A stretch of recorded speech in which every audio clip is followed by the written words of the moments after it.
The loaded gun hits the conference table with a sound like a gavel striking bone. Rain hammers against the floor-to-ceiling windows of Valentino Holdings' 52nd floor war room, and 12 men in $5,000 suits go very still. Damon Rossetti doesn't look up from the spreadsheet projected on the wall, comprising of cascading numbers that might as well be hieroglyphics for all the answers they've provided. His voice, when it comes, is quieter than the rain. $10 million, he says calmly. 9 months. 32 forensic accountants, 2 FBI consultants that I own, and a team from Price Waterhouse that costs more per hour than most people make in a year. And not one of you can tell me where my money went. The weapon belongs to Tommaso Greco, Damon's lieutenant, a Sicilian with shoulders like a linebacker and eyes that have watched men dig their own graves. He doesn't touch the gun again. It just sits there, between the leather portfolios and coffee cups, like a barometer measuring atmospheric pressure in a room where the wrong answer means disappearing into the Monong River wearing concrete shoes. One of the accountants, a young MIT graduate who probably makes $200,000 a year to make numbers behave, clears his throat. Mr. Rossetti, we've run every algorithm, every pattern recognition software available. The losses are distributed. Damon scoffs, interrupting him. Distributed, he says. I'm talking about $200,000 of my money, disappearing every week for the past 9 months like clockwork. And you're telling me that's random? The accountant's mouth opens and closes almost immediately. He has no answer that won't sound like incompetence. Damon Rossetti is 41 years old and looks like he was carved from marble in a room with bad lighting. Silver threads through his black hair at the temples. His hands are surgeon precise when he reaches for his espresso cup. His eyes are the color of Arctic water, and they hold the same promise of hypothermia. He built his empire on his father's corpse, literally. The old man ran the Rossetti syndicate like a medieval fiefdom, ruling through fear and brutality. Damon spent 15 years transforming blood money into legitimate businesses: construction, shipping, waste management. But some foundations can't be cleaned. They just learn to hide the stains better. The maintenance cart rattles before anyone sees it.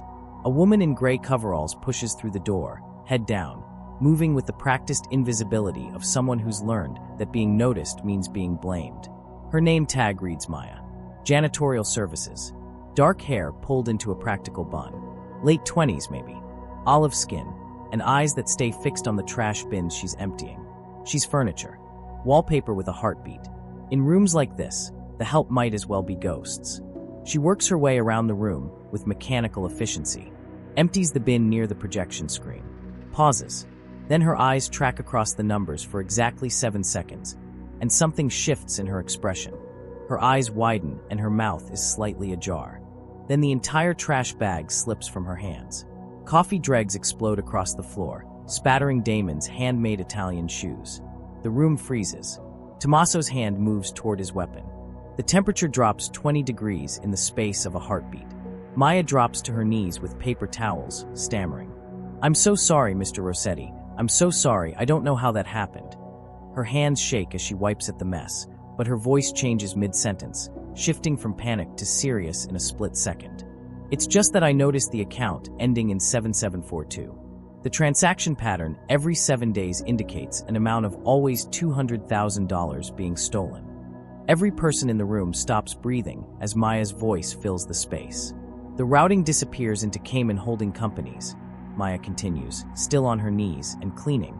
"But the originating department is logistics, specifically Port Authority invoicing. From what I can tell, the money isn't being stolen in large chunks. It's being shaved from the container inspection fees. Every shipping container you process through Pittsburgh gets invoiced for inspection, but every 7th container is a ghost. It doesn't exist. The fee gets paid to a real account, then bounced through 6 shells and ends up disappearing. One of the accountants makes a sound like he's been kicked in the stomach. But that's Joseph Martinelli's division. "Check account 7742, Maya says softly, her eyes still downcast. "Cross-reference with container numbers divisible by 7 for the past 9 months, and you'll see that the pattern holds. It seems your Port Authority liaison is filing false manifests." Damon's hand, halfway to waving Tommaso off, freezes. He leans forward in his chair with the slow deliberation of a man who's just realized he's been playing checkers while someone else played chess. "Stand up," he says, and Maya rises, trembling, with coffee-stained towels clutched in both hands like they might protect her from what's coming. "What's your name?" Damon asks. "Maya Alvarez, sir." She answers almost immediately. "How did you see that?" His voice is soft. My pauses before answering. "I've been cleaning this room for 4 months. I've seen the same spreadsheets every week, and I have a good memory for patterns." Damon gestures to his tech specialist without breaking eye contact with Maya. "Check it. Now." After 3 minutes of keyboard clatter, the specialist's face goes from skeptical to pale, then to something close to awe. Jesus Christ. She's actually right. Every 11th container since March. And Martinelli's signature is on every false inspection invoice. The routing matches exactly. The room erupts. Accusations, disbelief, demands for verification. Damon silences it with one raised hand. He studies Maya the way an entomologist studies a particularly interesting insect pinned to a board. "You have a good memory for patterns," he repeats slowly. "What else do you have a good memory for?" "Everything I see, Mr. Rossetti," she squirms. "Interesting, but also quite dangerous. Only if people know I have it, sir." Her voice steadies slightly. There's steel underneath the fear. Something that might be a smile touches Damon's mouth. It's hard to tell with men who've forgotten how. "Tommaso, take Ms. Alvarez to my office. We're not finished." As Tommaso escorts her out, Maya catches the look on Victoria Castellanos' face, the CFO, sitting 3 seats from Damon. She looks Venezuelan, and it was hard to miss the Harvard MBA ring on her finger. She smiles at Maya, but a chill ran up Maya's spine regardless. Damon's office occupies the northeast corner of the 52nd floor. Floor-to-ceiling windows overlook Pittsburgh's 3 rivers converging in a perfect triangle of dark water. The room is austere to the point of monasticism. Orthodox icons on one wall, leather-bound first editions of Homer on a shelf, a single desk that costs more than most cars. Nothing else. No photographs, no personal touches, no evidence that anyone actually lives in this space. Maya sits in a chair that feels like it was designed to make people feel small. She's been sitting here for 47 minutes. She knows this because she's been counting every second, the way she counts everything: heartbeats, breaths, the number of cars passing on the street below. To her, counting keeps the panic at bay. Counting makes the world make sense. Her mind won't stop cataloging information she never wanted to know. Joseph Martinelli has been with the Rossetti family for 19 years. She's seen his name on documents, heard people reference him with the kind of respect that comes from proximity to power. And she's just destroyed his life, all with 7 seconds of observation. The door opens. Damon enters carrying 2 small cups of Greek coffee, thick and dark as oil. He sets one in front of her and keeps one for himself, then sits on the edge of his desk rather than behind it. The informality is somehow more intimidating than if he'd loomed over her from his throne. "I had you investigated while you sat here," he says. "You're educated, mathematics PhD from Carnegie Mellon. But I also found out about your younger sister with lupus and the atrocious medical bills you have to shoulder. Which also explains why you're in debt to Fortress Financial, owned by some truly unpleasant Russians." He sips his coffee. "Denis Volkov signed your 24% weekly compound interest loan contract." He leans back a bit, eyes trained directly on Maya. "I'm sorry to say, that's not a loan, Ms. Alvarez. That's a death sentence with paperwork." Maya says nothing. What is there to say? "Joseph Martinelli has been with my family for 19 years, Damon continues, echoing her earlier thought. "My father trusted him, and even I trusted him. Yet, you've just destroyed his life within the small amount of time you were in that room." "I just saw a pattern, Mr. Rossetti," Maya argued. "No, Ms. Alvarez. You saw what 36 professionals missed. That makes you either incredibly brilliant or incredibly dangerous." He tilts his head slightly. "Or maybe both." Maya meets his eyes for the first time. "What happens to him?" "Mr. Martinelli, you don't ask those questions in this world." Damon replied. "I caused it. I think I have some sort of right to at least know what happens next," Maya said, not knowing where the confidence stemmed from. The temperature in the room shifts. Damon sets down his coffee cup with careful precision. "He stole from me. I can't allow that. What happens to him will be well-deserved and permanent. This is the reality." He gazed once again into Maya's eyes as he spoke. "Ms. Alvarez, you can leave now, refuse what I'm about to offer, and struggle with the Bratva until they take your sister as collateral. Or you can accept that bad men face bad consequences and protect the person you love." Maya's hands clench in her lap. What exactly are you offering?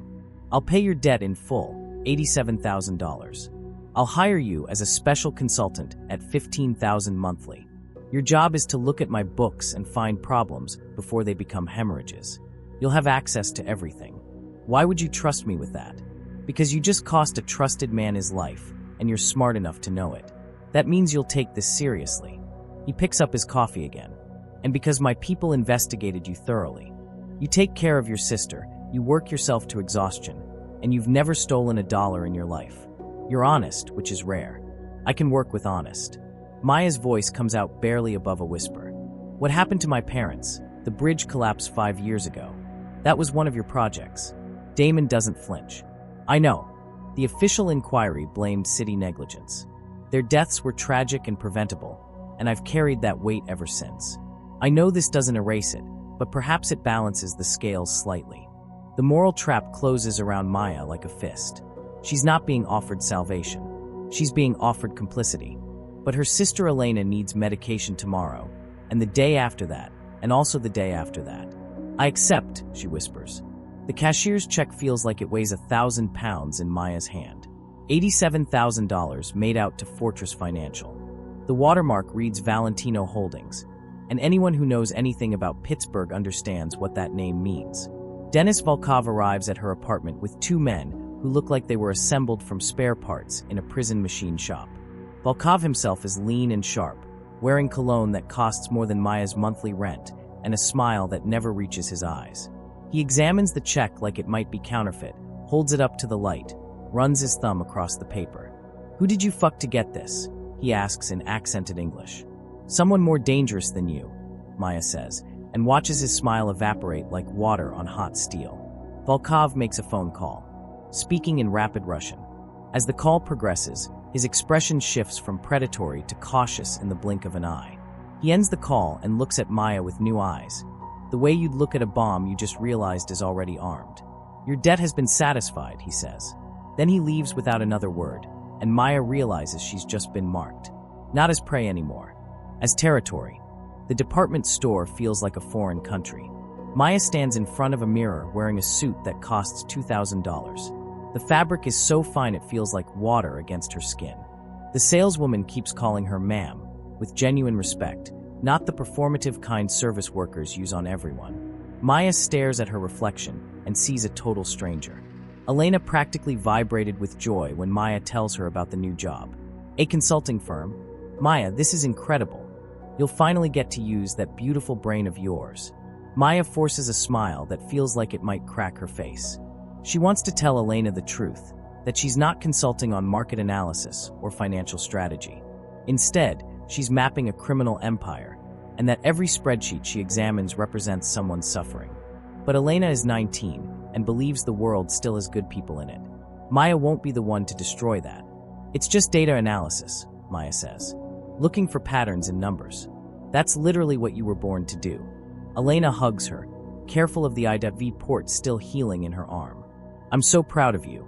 Maya holds her sister and thinks about Joseph Martinelli, who by now has probably stopped screaming. Her first day at Valentino Holdings as a consultant rather than a ghost. The transformation is immediate and disturbing. People who never saw her before suddenly notice. The morning security guard says, "Good morning, Ms. Alvarez," instead of waving her through with dead eyes. The elevator operator asks which floor, swiftly obeying her when she tells him. But her former colleagues from janitorial watch her with expressions that range from confusion to betrayal to something darker. Maria, who used to share her lunch in the break room, turns away when Maya tries to make eye contact. The message is clear. You left us behind, and we don't forgive that. The conference room holds Damon, Tommaso, and Victoria Castellanos. Victoria looks like she'd enjoy watching Maya bleed out slowly. Her suit is impeccable, her makeup perfect, and her smile sharp enough to cut steel. This is insulting, Victoria says without preamble. You're replacing 32 professionals with a janitor who got lucky once? Damon's voice drops into that dangerous register. She found a 9-month leak in 7 seconds. Can you explain why you didn't, Victoria? The sophistication of the scheme, she started, but Damon cut her off.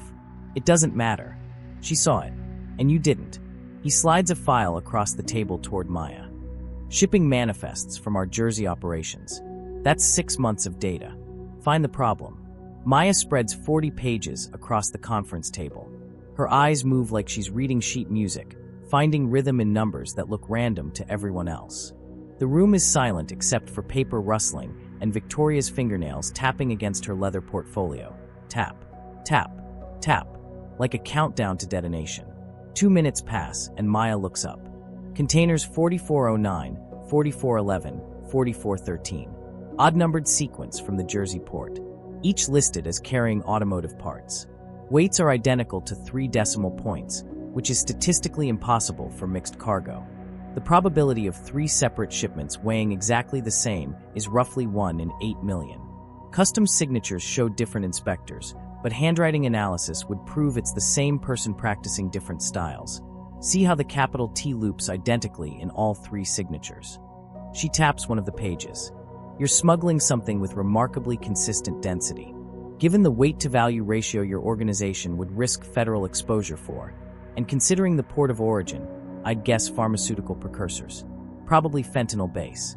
The automotive parts designation is clever because it justifies the weight and provides cover for chemical residue if dogs hit on the containers. The silence that follows feels like the moment before a building collapses. Madonna Santissima, Tommaso says, crossing his arms, and Victoria's face has gone carefully blank, which Maya is learning means she's furious. That operation is on a need-to-know basis. That's great, because she definitely needs to know, Damon says. He closes the file. Maya, you'll have a secure office and full systems access by tomorrow morning. This meeting is over. As Maya leaves, Victoria catches her arm in the hallway. Her grip is strong enough to leave marks. She leans close, and her perfume floods Maya's nostrils. You just painted a target on yourself, Victoria whispers. Be very careful, consultant. Maya pulls her arm free. Is that a threat? It's career advice. People who know too much in this organization have a tendency to suddenly retire. Victoria's smile is all teeth. Permanently. The office they give Maya is on the 45th floor. No windows. Fluorescent lights that hum like distant wasps. State-of-the-art computer with 3 monitors and enough encryption to make the NSA jealous. She sits down and opens the first file, and her stomach turns to ice. She's not analyzing a business. She's mapping an empire built on human suffering. Port operations. Shipping manifests for containers that hold legitimate cargo in front and chemical death in back. Customs officials whose mortgage payments suddenly triple when they start working Pier 19. Construction. Union representatives who vote the right way after their children receive college scholarships they didn't apply for. Building inspectors who miss code violations in exchange for beach houses in their mistress's name. Waste management.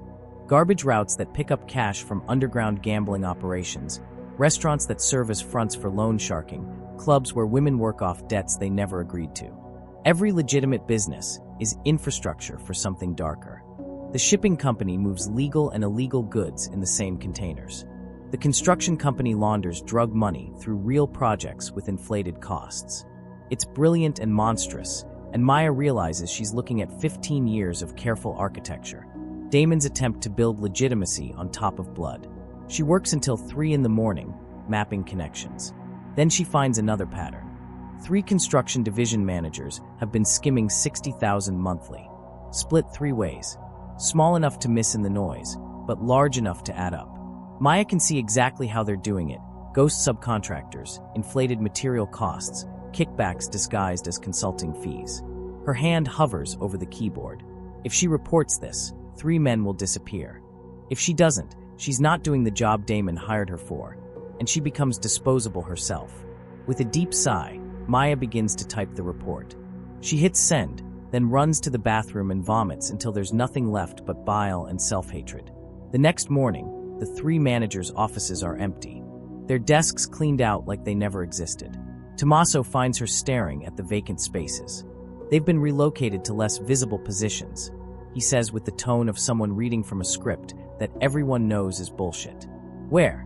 Maya's voice sounds distant to her own ears. You don't ask these questions. You told me I needed to understand the machinery. So tell me, where? Tommaso studies her face for a long moment. Marcello had 2 daughters in high school. Antonio was supporting his elderly mother. And Sal just bought a house. He pauses. You want to know where they are? At the bottom of the Monong River, probably. Weighted down with the shame of stealing from family.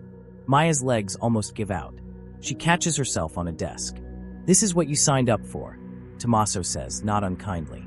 Every report you send, you're pulling a trigger. Remember that. And she does remember. She remembers every second of every day. The car starts following her on Tuesday. A black sedan, tinted windows, always 3 cars back. Wednesday brings a different car. Thursday brings a third. Someone is watching her, cataloging her movements, learning her patterns the way she learns theirs. Her apartment door has fresh scratches around the lock. It's clear that someone tried to pick it. Not successfully, but the attempt was made. Elena notices her checking the locks obsessively. What's wrong? She asks. Nothing. Just being careful. You've checked that lock 5 times in 10 minutes, Maya. That's not careful. That's terrified. Maya can't explain that terrified is the baseline now, that she goes to sleep wondering if she'll wake up, that every shadow might contain someone sent to make sure she stops seeing patterns permanently. She tells Damon, and his response is immediate. You're obviously being assessed, he says. They're in his office at midnight, which has become their routine. Greek coffee and spreadsheets and the weight of decisions that cost lives. Possibly the Zakharovs, they don't forgive debts easily, even paid ones. Or maybe it's someone internal who wants to know what you know. What do I do? She asks, terrified. You do nothing. I'm assigning protection.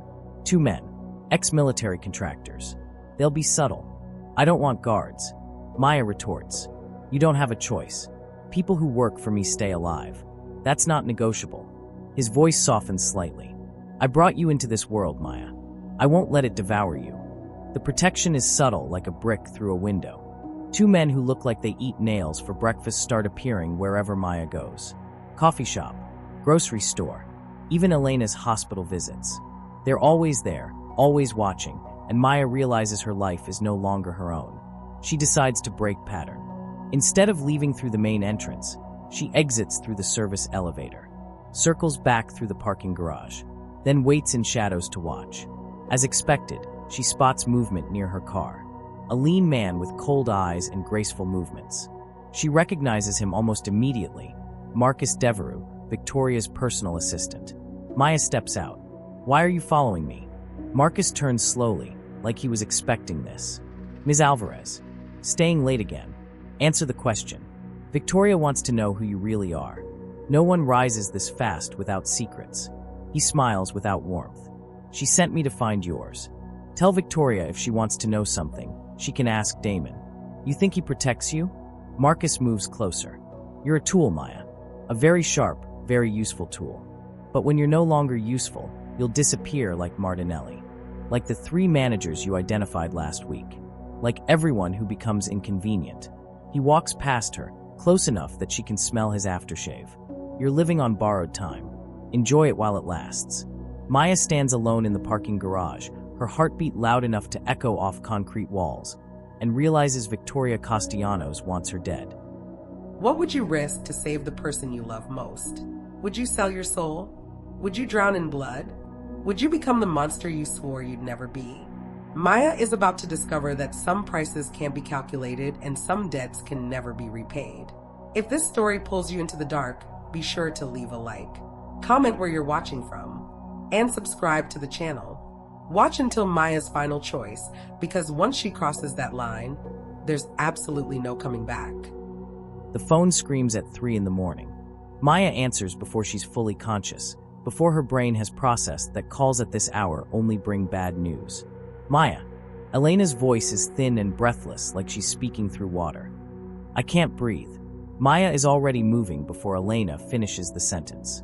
Shoes without socks, a coat over her silk pajamas, she grabs her keys from the bowl by the door and rushes out. Her protection detail materializes from shadows as she sprints to her car. Hospital, she gasps. Now, they follow her, lights blazing in the darkness, and traffic laws becoming less and less important by each passing second.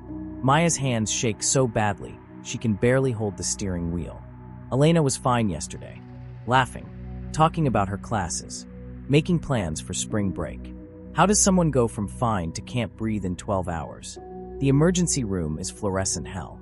Doctors with exhausted eyes. forms that need signatures. Medical jargon that sounds like a foreign language. Lupus nephritis, kidney failure, dialysis, transplant. These words come at Maya like bullets, and she can't dodge fast enough. Elena is somewhere behind steel doors, drowning in her own body's betrayal. A doctor with kind eyes and terrible news sits beside Maya in a waiting room that smells like antiseptic and despair. We need to start dialysis immediately. Long term, she'll need a transplant. The procedure costs approximately $400,000. Your insurance through Valentino Holdings will cover $180,000. There are payment plans for the remainder, but we need to move quickly. Maya does math automatically. $220,000. She has $18,000 in savings. Even with her new salary, even working every hour of every day, she can't reach that number before Elena's kidneys give out completely. The doctor is still talking about payment options and financing and charitable funds, but Maya can't hear him over the sound of her world collapsing. She sits in the hallway with her head in her hands.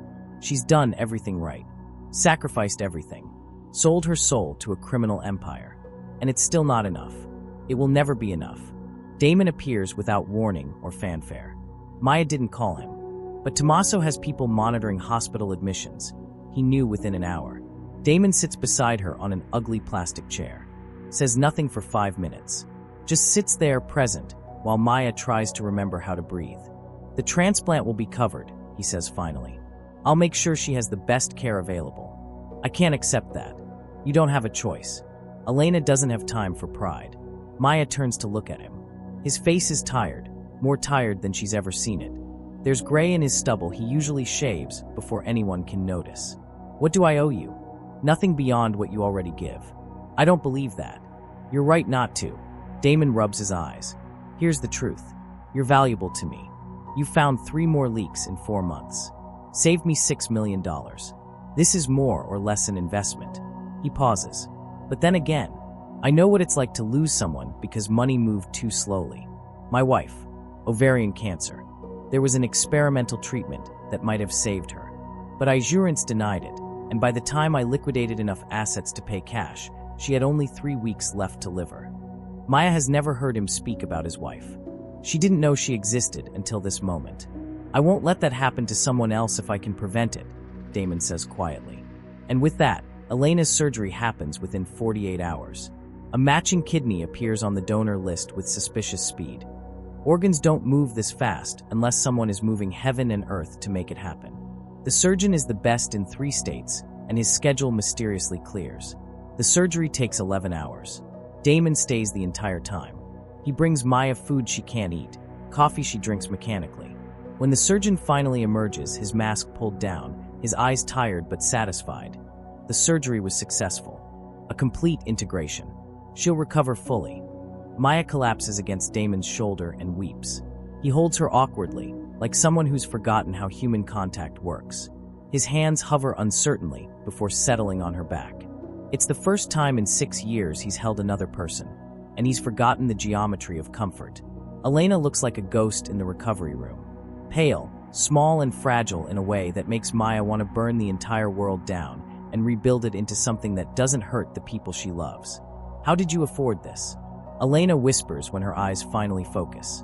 Maya lies with practice that's becoming second nature. Insurance covered more than we thought, and my firm has exceptional benefits. Elena knows it's a lie. She's too smart not to, but she also knows Maya well enough to understand when pushing will only bring pain. So she just squeezes Maya's hand and says, "Thank you for saving me." Maya thinks to herself, "I didn't save you. A monster saved you. All I did was enable him, and now I owe him." Tommaso finds Maya in the hospital cafeteria at dawn. She hasn't slept. Every time she closes her eyes, she sees Elena dying while doctors shake their heads and reference payment plans. Damon paid $1.2 million, Tommaso says without preamble. He's never been good at gentle conversations. That includes securing a kidney from the donor list through significant persuasion. The transplant surgeon received a $300,000 donation to his research foundation. You need to understand the machinery that saved your sister. I know, Maya says into her cold coffee. Do you? 3 families ahead of Elena on that list got bumped. One was a 40-year-old father of 2. Another was a teenager. They're still waiting. Elena jumped the line because Damon made people terrified not to help. Tommaso sits across from her. A donor coordinator received a visit from associates who made it clear that his daughter's college fund would disappear if he didn't prioritize Elena. The surgeon's gambling debts got paid off in exchange for clearing his schedule. This is what it means to be close to Damon Rossetti. Good things happen for you, but they cost other people. Maya's hands shake. I didn't ask for this, but you benefit from it. That's complicity, Maya. It's blood on your hands, even if you didn't spill it yourself. He stands. Remember that when you're deciding who you are. Maya sits in her car in the parking garage for 20 minutes. She couldn't drive. Just sits there shaking while the weight of what was done crushes her. Elena is alive because Maya works for a monster. And that monster bent the world into shapes it was never meant to take. Somewhere, a father of 2 is still waiting for a kidney. A teenager is still doing dialysis 3 times a week. A surgeon who might have ethical boundaries doesn't anymore. A coordinator fears for his daughter's future. But Elena is alive. And Maya can't decide if that makes her grateful or damned. She returns to work 4 days later. Damon calls a meeting with Victoria and Tommaso present. The tension in the room could ignite gasoline. We have a partnership meeting scheduled with Zakharov Interests, Damon announces. Natasha Sokolov will represent the Bratva. Victoria's expression doesn't change, but something flickers in her eyes. Maya is learning to read these micro-expressions. It's fear disguised as professionalism. The meeting happens in Valentino Holdings' executive conference room. Natasha Sokolov arrives like winter personified. 32, Wharton MBA, fluent in 5 languages, and radiating the kind of cold calculation that makes smart people nervous. She's beautiful the way a knife is beautiful. You admire it while knowing it can kill you. The meeting is theater. Discussions about shipping routes and profit sharing, and mutually beneficial arrangements.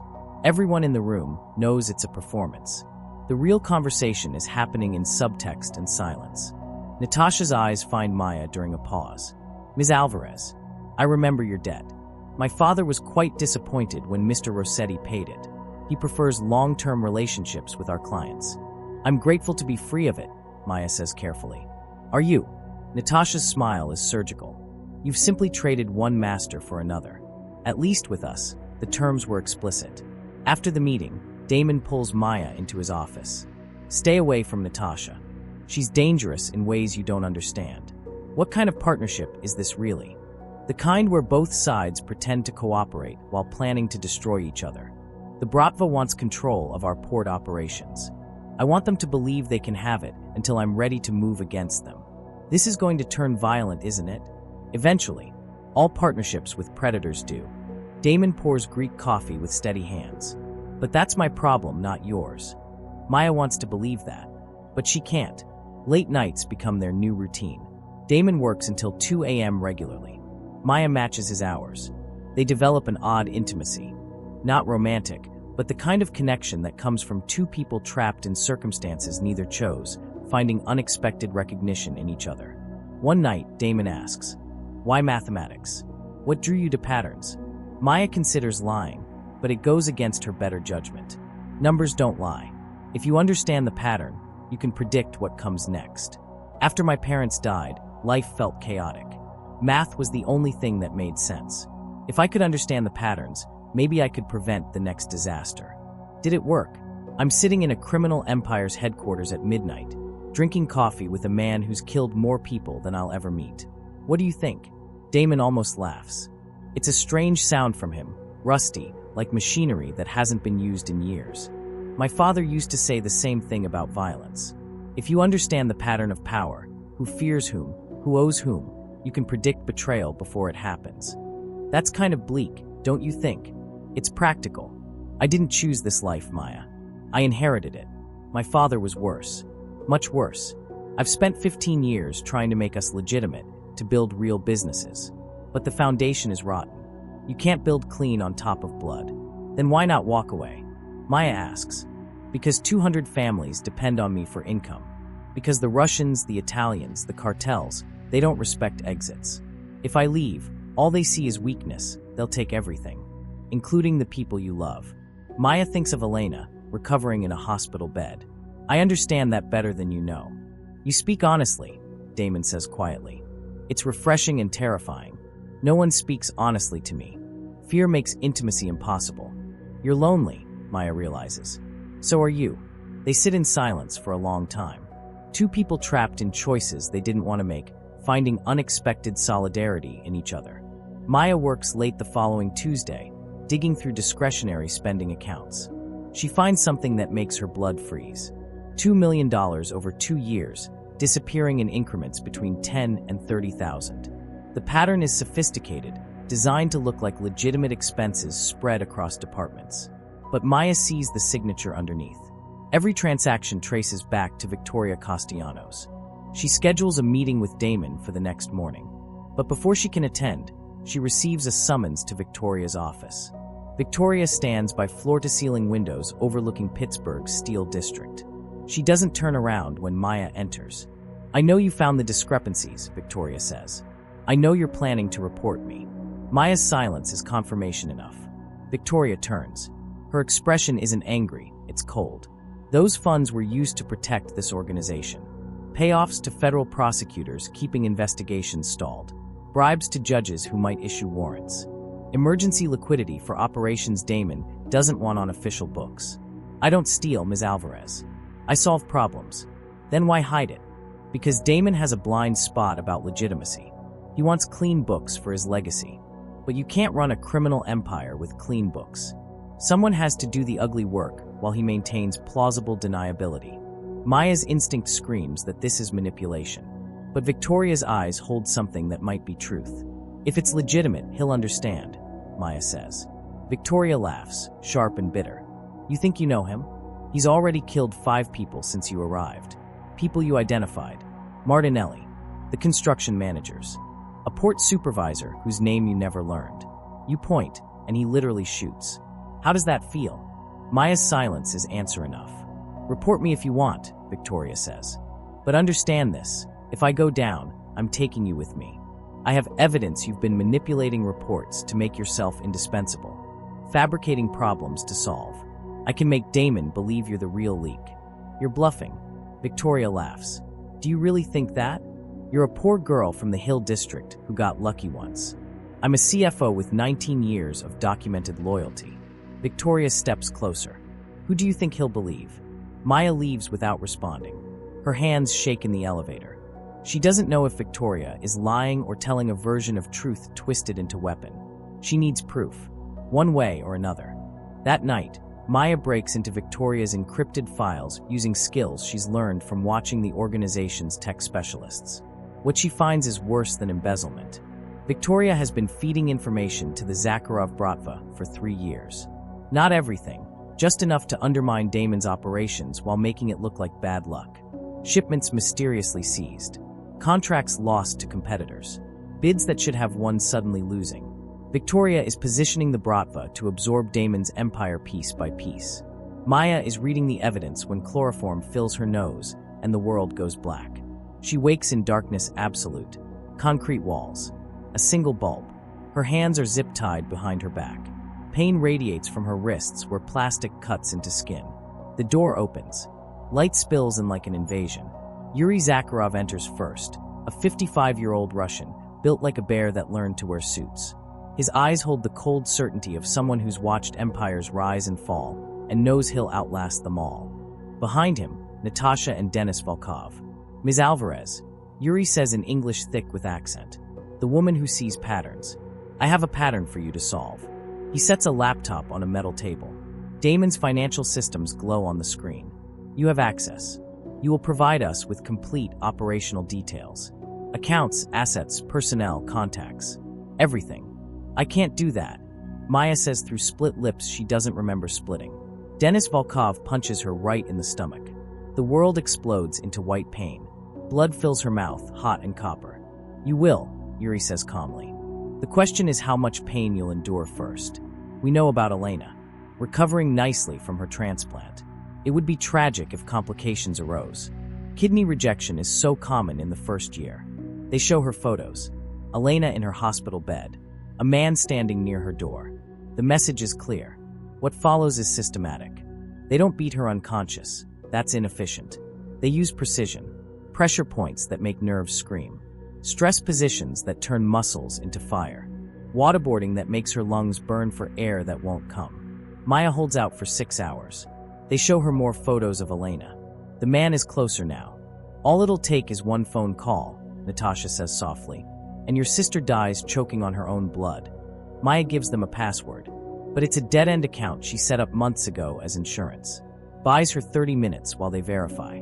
Volkov realizes the deception and proceeds to break 2 of her fingers with casual precision. The snap is loud, and the pain is everything. Maya screams, and something inside her breaks, not her will, but her fear. She realizes with sudden clarity, if I give them what they want, Damon dies.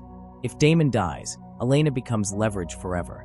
There's no scenario where cooperation saves anyone. Go to hell, she spits blood. You'll get nothing from me. Volkov raises his hand for another blow when gunfire erupts upstairs. The gunfire sounds like the world ending. Automatic weapons. Shouting in Russian and English. Screams that cut off suddenly.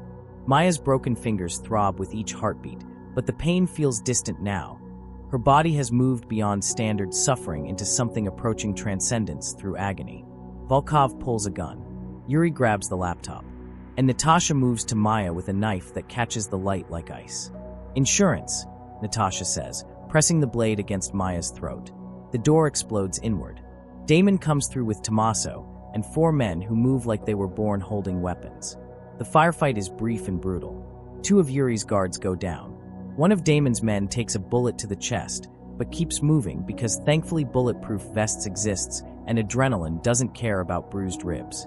Yuri Zakharov stands before the basement door with his gun drawn. Blood runs from a wound in his shoulder. Rossetti, you're too late. She's already told us everything. Damon shoots him in the knee. Yuri collapses with a scream that echoes off concrete walls. Damon puts his weapon to Yuri's head, and his voice is colder than Maya has ever heard it. Where is she? Yuri laughs through pain. Behind that door. But Natasha is in there with a knife at her throat. You shoot me, she kills the girl. A standoff. Time stretches. Maya can hear her own heartbeat in her ears. Damon calls into the room without lowering his weapon from Yuri's skull. Natasha, your father is bleeding out. You have 60 seconds to walk out of there unharmed with my word you'll live. Or you can kill Maya, and I'll spend the next decade making your family's life a living hell before I end it. Silence from inside. Maya holds her breath. The knife is so sharp she barely feels it against her skin. You kill him, I kill her, Natasha finally responds.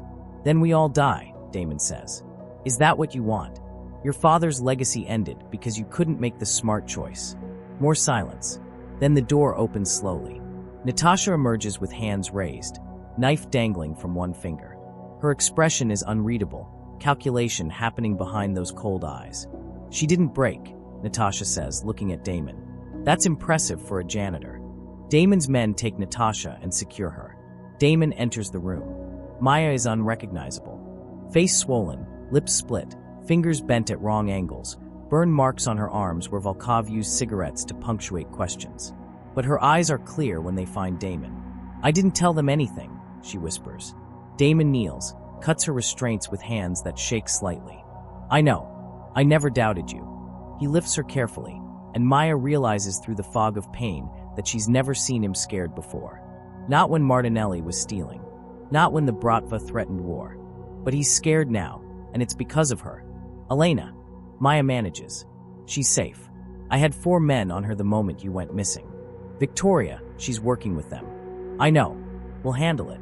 Damon carries her out through a building that smells like gunpowder and death. Bodies on the floor.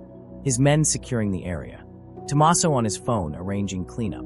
This is the machinery of violence that protects her, and Maya can't decide if she's grateful or damned. The private clinic is quiet and expensive.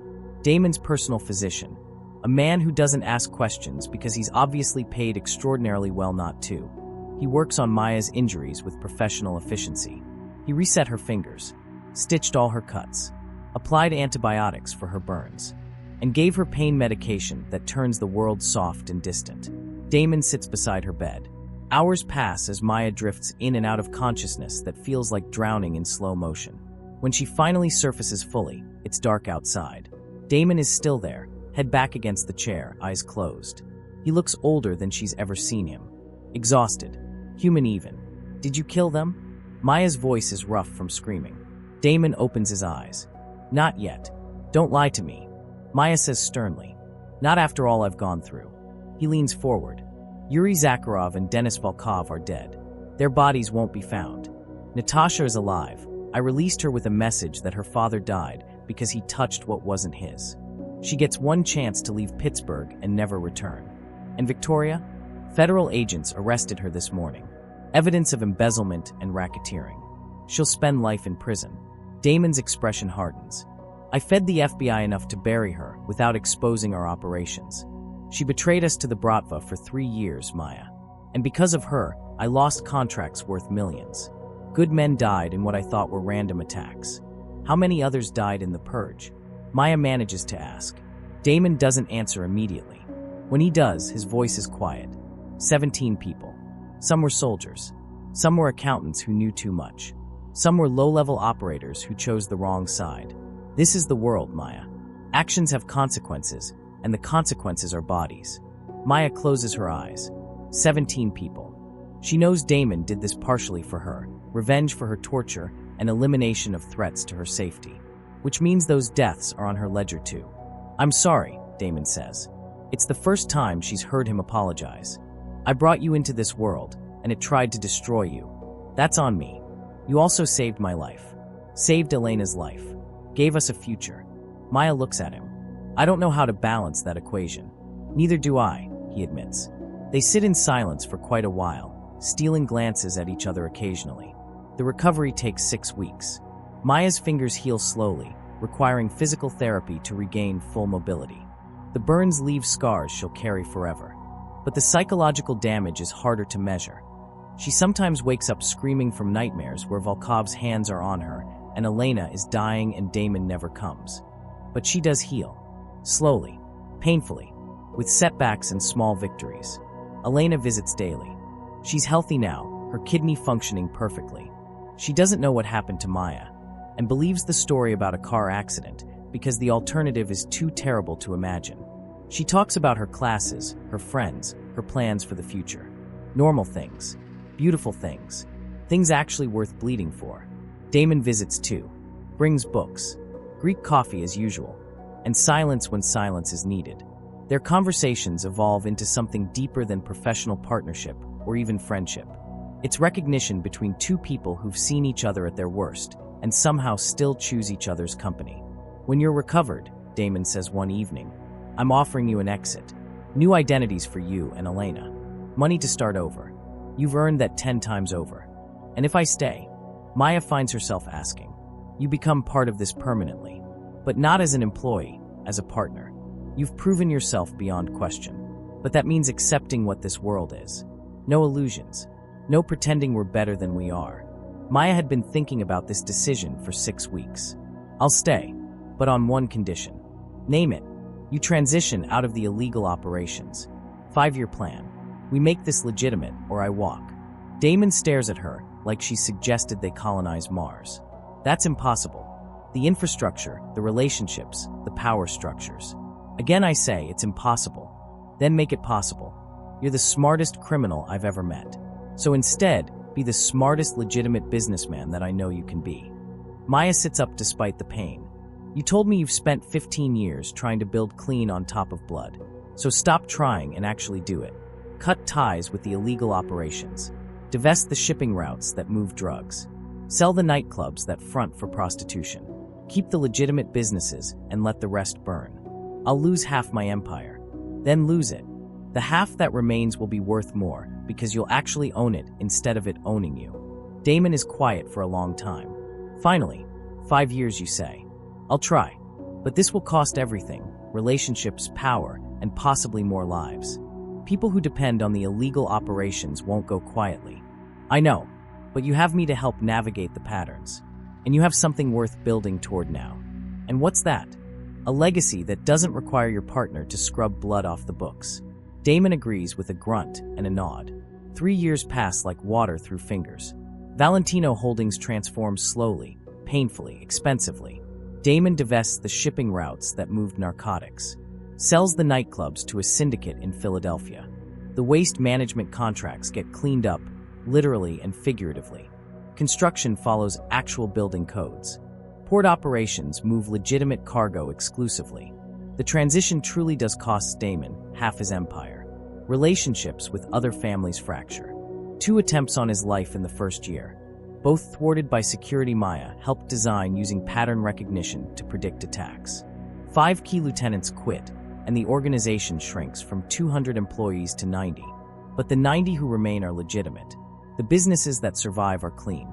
And the empire that emerges is worth more because it can operate in daylight. Maya becomes chief strategy officer. Not because of her pattern recognition, though that's valuable, but because she's the only person who can tell Damon when he's wrong and have him actually listen. Elena graduates college healthy and strong. They live in a townhouse that isn't a gift, but a properly taxed bonus. Maya can look at herself in the mirror now without flinching. She and Damon have dinner monthly. Not romantic. They've never crossed that line and never will. But it's the deep friendship of 2 people who've saved each other's lives and souls in ways that can't be quantified. "You saved me," Damon tells her over Greek coffee one evening. "Not from the Bratva, but from becoming my father. You saved me first. I guess you can say we saved each other," he says quietly with a chuckle. Maya thinks about Joseph Martinelli, whose fate she still doesn't know. About the 3 construction managers at the bottom of the Monongahela. About 17 people who died in the purge. About 3 families bumped down the kidney transplant list so Elena could live. The cost of survival was her innocence. But the price of that innocence was Elena's life. She's made peace with the ledger. Not forgiveness. Peace. There's a difference. Her office on the 50th floor has a window now. She can see the 3 rivers converging in their perfect triangle. Sometimes she thinks about her parents, who died in a bridge collapse on one of those rivers, and wonders what they would think of the person she's become, hoping they would understand that survival sometimes requires moral compromise. Fears they wouldn't. An encrypted file arrives in her inbox. New client proposal. She opens it automatically, eyes scanning. Sees the pattern immediately. Money laundering through a charity foundation. It's almost invisible, but she sees it. Old Maya would have reported it to Damon for elimination. Current Maya drafts a detailed analysis of how to restructure the charity to accomplish the same goals legally. Tax-advantaged giving structures. Proper documentation. Creative accounting that satisfies IRS scrutiny while maximizing benefit. She sends it to Damon with a note. Legal creativity is more interesting than crime. His response comes 30 seconds later. Agreed. But less exciting. Her reply, "I've had enough excitement for one lifetime." She closes her laptop, looks at the photo on her desk. Elena at her college graduation, healthy, happy and unaware of everything Maya sacrificed to get her there. Maya smiles, and it's genuine this time. She traded her innocence for her sister's life. She became complicit in violence to prevent greater violence. She found humanity in a monster and helped him become something better. She lost pieces of herself she'll never recover and gained strength she didn't know she needed. The ledger balances. Not perfectly or cleanly, but it balances. Maya picks up her coffee, takes a sip, looks out at Pittsburgh's rivers converging in the distance. Somewhere in this city, people are making impossible choices, trading pieces of their souls for survival, discovering that morality is more complicated than they were taught. She understands them better than anyone. She's been where they are. She survived. And sometimes that survival is more than enough. The phone rings. Damon's name on the screen. She answers. "I have a new project," he says. "Hospital billing analysis. I think there's inefficiency costing the organization money. You interested?" Maya thinks about hospitals, about kidney transplants and donor lists, and the machinery that saved Elena, about the father of 2 still waiting, about complicity, consequence, and the weight of choices. "Send me the files," she says. "I'll find the pattern," because that's what she does. She sees patterns in chaos. She finds solutions in impossible equations. She survives in a world that tried to break her and came away stronger in the broken places. And sometimes, in the quiet moments between problems, she allows herself to believe she's actually one of the good guys, even if she knows better. Can redemption be built on blood? Can you save one life without destroying another? Maya Alvarez discovered that some questions don't have answers, only consequences you learn to live with. She traded her innocence for survival and found that the cost of love is sometimes complicity. But in the space between right and wrong, She carved out something worth fighting for, a second chance. Not for herself, but for the person who matters most. And maybe, just maybe, that's enough. If this story kept you on the edge of your seat, hit that like button and subscribe for more intense thrillers that explore the gray areas of morality. Turn on notifications so you never miss our next gripping tale. What would you do in Maya's position? Let us know in the comments below. Thanks for watching, and remember, sometimes survival costs more than we're willing to admit.